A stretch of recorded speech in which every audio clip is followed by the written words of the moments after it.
अस्सलाम वालेकुम स्टूडेंट, आज हमारा टॉपिक है किडनी डिसऑर्डर्स।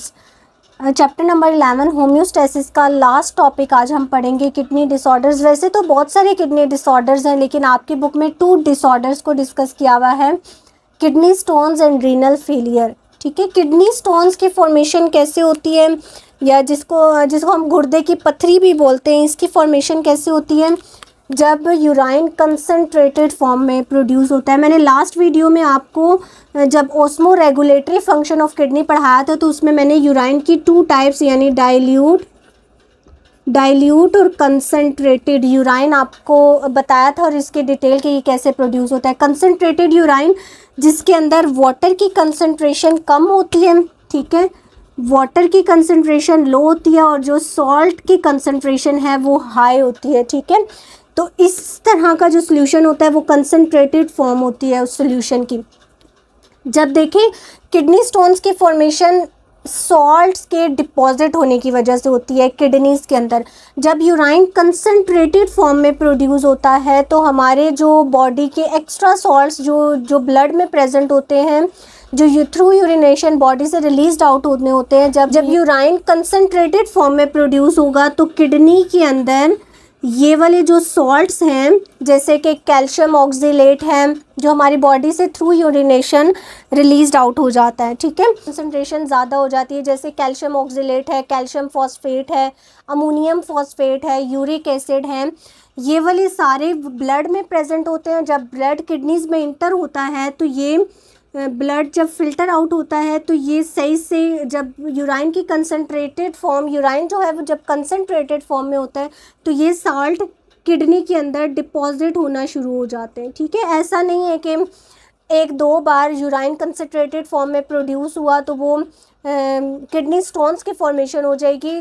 जब ज़्यादा टाइम ज़्यादा अरसा ऐसा हो कि यूराइन जो है वो कंसनट्रेटेड फॉर्म में प्रोड्यूस हो रहा है, या कंसनट्रेटेड फॉर्म उसकी यूराइन की जो है वो किडनी में फॉर्म्ड हो रही है, तो वो जो सॉल्ट्स होते हैं वो किडनी के अंदर डिपॉजिट होना शुरू हो जाते हैं। ठीक है, और वो क्या बना देते हैं, किडनी स्टोन्स। किडनी स्टोन्स की कॉजेज़ क्या हैं, क्यों किडनी स्टोन्स की फॉर्मेशन होती है? एक तो एज फैक्टर है, यानी जो लोग ओल्ड एज में हैं उनके किडनी स्टोन्स की फॉर्मेशन क्यों होगी, क्योंकि ओल्ड एज में किडनी जो है वो अपना अच्छी तरह फंक्शंस परफॉर्म नहीं कर सकती। ठीक है, किडनी के अंदर ओल्ड एज की वजह से उसका कोई ग्लोमेरुलर स्ट्रक्चर है, उसमें कोई डिस्टर्बेंस हो जाती है, उसके अंदर कोई डिस्ट्रक्शन कॉज हो जाती है, जिसकी वजह से किडनी अपने अच्छा फंक्शन परफॉर्म नहीं करी, ब्लड को अच्छी तरह फिल्टर नहीं करी, तो उसकी वजह से भी किडनी में स्टोन्स फॉर्म्ड होना शुरू हो जाते हैं। डाइट दूसरा फैक्टर क्या है, डाइट। जब हम डाइट में ग्रीन वेजिटेबल्स ज़्यादा लेंगे, ठीक है, ग्रीन वेजिटेबल्स हो गए, या वो फूड जिसके अंदर विटामिन सी और विटामिन डी लार्ज अमाउंट में प्रेजेंट है, तो ऐसी डाइट ज़्यादा अमाउंट में इंटेक करने में, देखिए मैंने आपको पिक्चर में भी कुछ फूड्स शो किए हैं जो किडनी स्टोन्स को कॉज करते हैं। अब ऐसा नहीं है कि सब बंदों को ये वाले फूड खाने ही नहीं चाहिए। ठीक है, जिनको किडनी का इन्फेक्शन है या किडनी के अंदर स्टोन्स हैं, तो ये वाले वो फूड्स हैं जो ज़्यादा अमाउंट में खाने से किडनी में स्टोन्स की फॉर्मेशन हो सकती है। ठीक है, तो ये वाले जो फूड्स हैं इनसे किडनी स्टोन की फॉर्मेशन होती है, या कोई इन्फेक्शन हो गया जिसकी वजह से किडनी का फंक्शनल यूनिट डिस्टर्ब है, या उसके अंदर कोई डिस्ट्रक्शन हो गई है, तो उस इन्फेक्शन की वजह से भी किडनी ब्लड को अच्छी तरह फिल्टर आउट नहीं करी, कंसनट्रेटेड यूराइन प्रोड्यूस हो रहा है, सॉल्ट की डिपॉजिट होने की वजह से किडनी के स्टोन्स बन रहे हैं। लेस इनटेक ऑफ वाटर, अब जो लोग पानी बहुत कम पीते हैं उनको भी किडनी स्टोन्स की फॉर्मेशन ज़्यादा हो जाती है। अल्कोहल कंजम्पशन, यानी जो लोग ड्रग एडिक्टेड होते हैं उनके ड्रग या अल्कोहल को इनटेक करने की वजह से भी किडनी में स्टोन्स की फॉर्मेशन होती है। सिम्टम्स क्या है, स्वेयर पेन होता है किडनी के अंदर, एब्डोमिनल कैविटी यानी लोअर एब्डोमिनल कैविटी में पेन होता है, फ्रीक्वेंट यूरिनेशन होती है, बार बार यूरिनेशन होती है, foul smelling urine with blood and पस। अब जो यूराइन प्रोड्यूस हो रहा है उसकी स्पेसिफिक स्मेल होगी, और ब्लड और पस भी आपकी यूराइन में अपीयर हो सकता है। ठीक है, अब किडनी स्टोन्स को ट्रीट कैसे किया जाता है, इसके ट्रीटमेंट स्टोन्स के साइज़ के ऊपर डिपेंड करता है। ठीक है, अगर स्टोन का साइज़ जो है वो स्मॉल है, ठीक है, तो वो प्लेंटी ऑफ वाटर से किडनी में से रिमूव्ड आउट हो जाती है थ्रू यूरिनेशन। ठीक है, अगर उसका साइज़ मीडियम है या फिर उसका साइज़ लार्ज है, तो ये इन तीनों साइज़ पे डिपेंड करती है कि किडनी स्टोन्स को ट्रीट कैसे किया जाता है। अगर उसका, मैंने अभी आपको बताया कि अगर उसका साइज़ जो है वो स्मॉल है, तो स्मॉल साइज़ की किडनी के जो स्टोन्स हैं स्मॉल साइज़ में हैं, तो वो बहुत ज़्यादा पानी पीने से आपकी बॉडी में से रिलीज आउट हो जाते हैं। Plenty of water, drink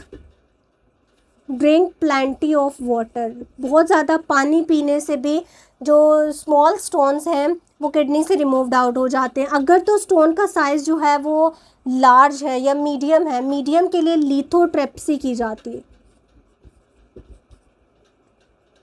lithotripsy मैं अभी आपको बताती हूँ कि ये क्या है। और अगर लार्ज साइज़ के स्टोन्स हैं तो फिर डॉक्टर सर्जरी रेकमेंड करते हैं, ठीक है। सर्जरी में उस प्रॉपर एक ऑपरेट किया जाता है और किडनी स्टोन्स को बाहर निकाला जाता है। अब मीडियम साइज़ के अगर है तो डॉक्टर लिथोट्रिप्सी रेकमेंड करते हैं। लिथोट्रिप्सी में क्या होता है कि नॉन इलेक्ट्रिकल शॉक्स को, ये किडनी है, ठीक है, किडनी के अंदर स्टोन की फॉर्मेशन हो गई है, ठीक है। स्टोन्स अगर तो मीडियम साइज़ के हैं तो इनके ऊपर नॉन इलेक्ट्रिकल शॉक्स की बम्बार्डमेंट की जाएगी। उस एरिया को सिलेक्ट किया जाता है, उसके ऊपर नॉन इलेक्ट्रिकल शॉक्स की बम्बार्डमेंट की जाती है। तो ये वाले जो किडनी स्टोन्स होते हैं ये छोटे छोटे ज़र्रात में कन्वर्ट हो जाता है। जो सॉल्ट की डिपॉजिट फॉर्म होती है ना, जिसको हमने स्टोन कहा है, वो छोटे छोटे ज़रे, जैसे रेत के ज़रे नहीं होते, उनमें कन्वर्ट हो जाते हैं। और ये वाले जो स्मॉल साइज स्टोन्स हैं ये थ्रू यूरिनेशन बॉडी से रिलीज आउट हो जाते हैं। तो इस प्रोसेस को क्या कहते हैं? लिथोट्रिप्सी। तो लिथोट्रिप्सी में क्या होता है कि नॉन इलेक्ट्रिकल शॉक्स की बम्बार्डमेंट से उस बड़े वाले स्टोन को तोड़ा जाता है, छोटे छोटे पीसेस में कन्वर्ट किया जाता है और वो पीसेस थ्रू यूरिनेशन बॉडी से रिलीज आउट हो जाते हैं, ठीक है। तो ये है हमारे पास किडनी स्टोन। नेक्स्ट जो हमारे पास डिसऑर्डर है किडनी का वो है रीनल फेलियर, ठीक है। इसको हम किडनी फेलियर भी कहते हैं, साइंटिफिक लैंग्वेज में किडनी को रीनल भी बोलते हैं, ठीक है। रीनल फेलियर यानी किडनी जब अपना फंक्शन परफॉर्म करने के काबिल नहीं रहती, ठीक है। उसके अंदर नेफ्रॉन है या ब्लड जो है वो अच्छी तरह फिल्टर नहीं हो रहा, क्योंकि जो किडनी है वो किसी काम की नहीं है, उसके जो फंक्शंस हैं वो सब डिस्टर्ब हो चुके हैं, तो उसको हम कहते हैं रीनल फेलियर। रीनल फेलियर के काजेज़ क्या हैं? डायबिटीज़ है, हाइपरटेंशन है, ड्रग इनटेक है। इसके कॉजेज़ ये भी हो सकते हैं, ठीक है, एज फैक्टर भी हो सकता है, कोई इंजरी, कोई ट्रॉमा, वो भी कंडीशन रीनल फेलियर की तरफ जा सकती है। कोई एक्सीडेंट हो गया जिसमें किडनी ज़्यादा डैमेज हो गई है, वो भी रीनल फेलियर की तरफ जा सकती है। तो कॉजेज़ में डायबिटीज़, अब देखें डायबिटीज़ रीनल फेलियर, इसका क्या कनेक्शन है? डायबिटीज़ में क्या होता है कि ब्लड का जो ग्लूकोज लेवल है वो बहुत ज़्यादा हाई हो जाता है। ब्लड में ग्लूकोज लेवल हाई होने की वजह से जब वो वाला ब्लड जिसके अंदर ऑलवेज़ डायबिटीज़ के जो पेशेंट हैं उनके ब्लड के अंदर ग्लूकोज लेवल बहुत ज़्यादा हाई होता है, तो हाई होने की वजह से जब उनके किडनीज़ हमें ऑल द टाइम ग्लूकोज को रेगुलेट कर रही हैं, तो ग्लूकोज को पूरा टाइम रेगुलेट करने की वजह से या उसको बैलेंस करने की वजह से उनका अपना स्ट्रक्चर सारा टाइम ग्लूकोज को रेगुलेट करने की वजह से डिस्टर्ब हो जाता है, ठीक है। तो वो आहिस्ता आहिस्ता वो किडनी भी फेलियर की तरफ जाना शुरू हो जाती है। हाइपरटेंशन या हाई ब्लड प्रेशर क्या है? जिसमें हाई ब्लड प्रेशर में बॉडी के दूसरे पार्ट में भी ब्लड प्रेशर जो है वो हाई हो जाता है। अब मैंने आपको बताया था कि आर्टरीज़ जो हैं वो आर्ट्रियोल्स में कन्वर्ट होंगी, ठीक है। अब आर्टरीज़ में ब्लड प्रेशर जो है वो नॉर्मल है, जब आर्ट्रियोल्स में कन्वर्ट होगा तो ब्लड प्रेशर ज़्यादा हो जाएगा। जब आर्टरी मज़ीद कैपिलरीज़ में कन्वर्ट होंगी, वो गुच्छा सा बनाया था और वो गुच्छा कहाँ इंटर हुआ था? बॉमेंस कैप्सूल में। अब इन आर्टरीज़ के अंदर ब्लड प्रेशर और ज़्यादा हाई हो गया था, ठीक है। नॉर्मल कंडीशन के अंदर मैंने आपको पहले भी बताया था कि ब्लड जो कैपिलरीज़ की जो वॉल्स हैं वो सिंगल सेल से बनी हुई हैं, ठीक है, और वो पोरस इन नेचर है। अब क्या हुआ? हाइपरटेंशन कंडीशन में जब ब्लड प्रेशर जो है वो नॉर्मल पार्ट्स में भी हाई है, तो वो कैपिलरीज़ में जाके और ज़्यादा हाइपरटेंशन कंडीशन में हाई हो जाता है, जिसकी वजह से इनकी वॉल्स जो हैं वो कैपिलरीज़ के डिस्टर्ब हो जाती हैं और उसका जो पूरा नेफ्रॉन का स्ट्रक्चर है वो डिस्टर्ब हो जाता है। इसकी वजह से भी रीनल जो है वो फेलियर की तरफ चल जाता है, यानी किडनी अपना फंक्शन करना छोड़ देती है। या फिर बहुत ज़्यादा जो ड्रग एडिक्टर हैं वो ज़्यादा ड्रग इनटेक करें तो उसकी वजह से भी रीनल जो है वो फेलियर की तरफ चल जाते हैं। सिम्टम्स क्या हैं? High level high level of urea in blood, जब ब्लड का टेस्ट करवाया जाता है तो उसमें यूरिया की अमाउंट जो है वो बहुत ज़्यादा आती है। वॉमिटिंग होती है, नोज़िया यानी वॉमिटिंग, बार बार ऐसा फील हो रहा होता है जैसे अभी वॉमिट हो जाएगा। वेट लॉस हो जाता है, ठीक है। ब्लड आता है, जो यूराइन प्रोड्यूस हो रहा है उसमें ब्लड या पस अपीयर होती है, ये भी रीनल फेलियर के सिम्टम्स में आता है, ठीक है। अब इम्पॉर्टेंट आज का हमारा टॉपिक क्या है, ट्रीटमेंट्स, ठीक है। तो ट्रीटमेंट्स, रीनल फेलियर के क्या ट्रीटमेंट्स हैं, जैसे हमने किडनी स्टोन्स के ट्रीटमेंट बताया आपको, एक लिथोट्रिप्सी था, या plenty of water, small size के स्टोन्स हैं तो वो बॉडी से रिमूव्ड आउट हो जाते हैं या फिर वो सर्जरी की तरफ जाते हैं। तो किडनी फेलियर के ट्रीटमेंट्स क्या हैं, डायलाइसिस या फिर किडनी ट्रांसप्लांट।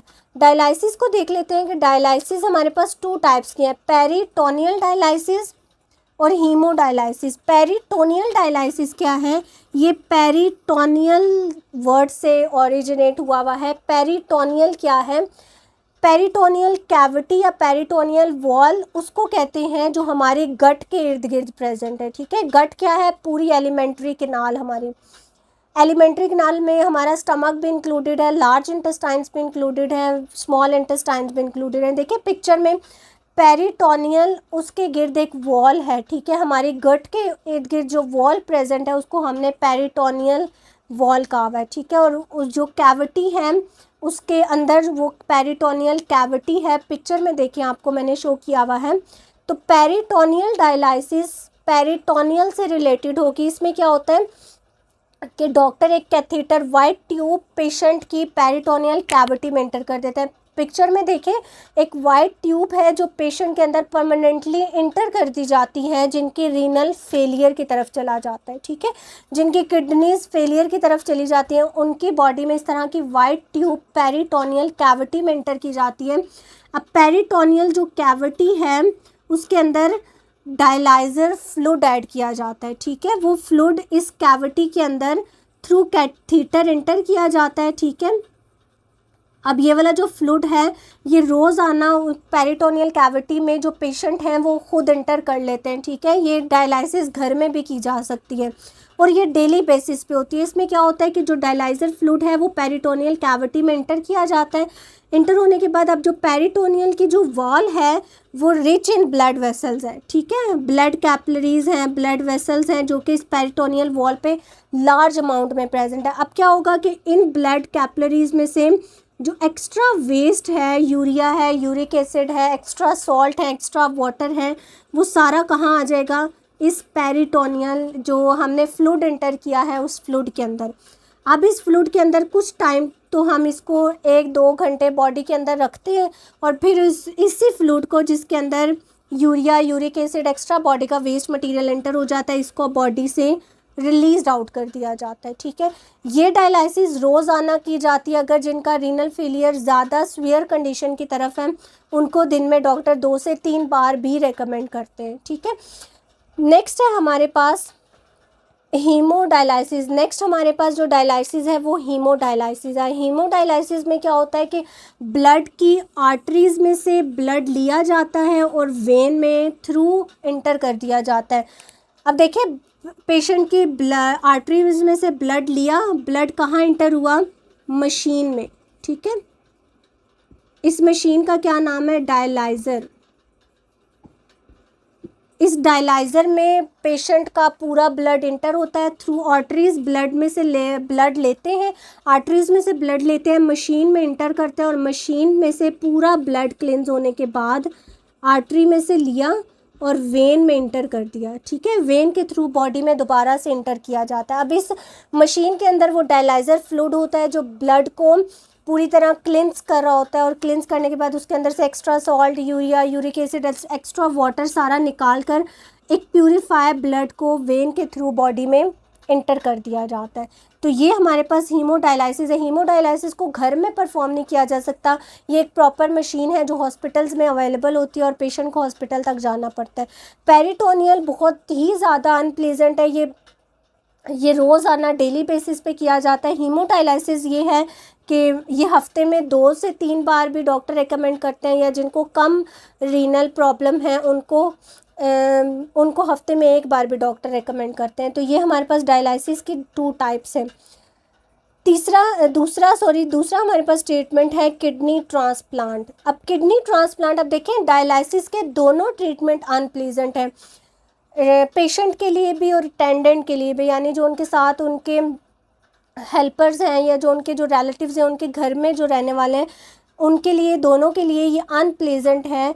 तो एक हमारे पास कुछ टाइम के लिए या लॉन्ग टाइम का सोल्यूशन हमारे पास किडनी ट्रांसप्लांट भी है। इसमें क्या किया जाता है कि किडनी को ट्रांसप्लांट कर दिया जाता है, एक हेल्दी पर्सन की किडनी को पेशेंट की किडनी के साथ रिप्लेस कर दिया जाता है। ठीक है, पिक्चर में देखें, एक हेल्दी किडनी रिमूव हुई, ठीक है, उसको पेशेंट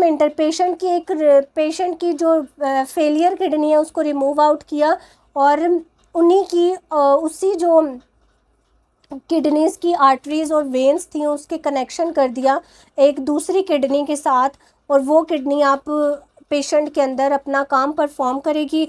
और किडनी जो ट्रांसप्लांट है ये ऑलमोस्ट 10 to 15 ईयर्स तक एक किडनी, अगर जो किडनी, अब देखें जो किडनी ट्रांसप्लांट हम कर रहे हैं वो भी 100% श्योरिटी नहीं है कि वो किडनी जो है वो पेशेंट के अंदर प्रॉपर काम करेगी। अगर तो वो पूरी तरह सूटेबल हो जाती है तो वो 10 to 15 ईयर्स वो पेशेंट जो है वो उस किडनी पे सर्वाइव कर सकता है। ठीक है, और इस टाइम के बाद 10 to 15 ईयर्स के बाद सेकंड ट्रांसप्लांट उन पेशेंट को रेकमेंड किया जाता है।